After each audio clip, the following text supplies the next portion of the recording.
ዘላለም ትዳር የለውም ልጅ የለውም ሚስት የለውም ሚስቱ ወንጌልና ትዳሩ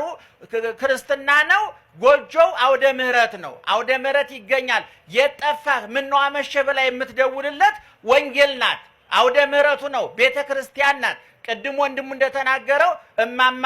ወይዘሮ ትክክል ወርቅ በትክክል ቁጭ ብለው ምሳ ያበሉበት ራት ያበሉበት ወይም ማየብሎ እሳቸውን የደገፈበት ቀን ያለ አይመስለኝም ዘላለም ሙሉ አዳሩን እናቀዋለን ስምሪቱን እናቀዋለን እና 24 ሰዓት አውሮፕላን ላይ ነው ወይ መኪና ላይ ወይ አውደ ምህረት ላይ ነው ነገር ግን እናታችን እንባዎት ይድረቅ ልቦት ይጽናና እኔ በእውነት ይሄን አይተው እንባዎት ካልደረቀ ይሄን አይተው ልቦት ካልተጽናና በእውነት እግዚአብሔር ያዝናልና እናታችን ይጎዳል እናቃለን የዚህ ሁሉ ሰው ሀዘን ቢጨመቅ የሰው ሊያህል አይችልም እንረዳውታለን ነገር ግን እናታችን አይነውት ይሄን ሁሉ ህዝብ አይቷል በቀደም ጀምሮ በቤተወት ተገኝተን የተለያየ የተጣበበ ጊዜያቸው ብፁዓን ሊቃነ ጳጳሳት ሁላችንም የተጣበበ ጊዜያችንን ሁሉ ሰውተን የተሯሯጥ ነው የርሰው ማይጸን ላፈራው ለልጅዎት ነውና በዚህ ተደስተው ተጽናንተው አሁን ከቀበሩ በኋላ ቤተወት ገብተው ምሳዎትን በልተው እግዚአብሔርን ያመስግኑ ይሄ የብፁዓን ሊቃነ ጳጳሳትም የኛም እንዳቅማችን መልእክት ነው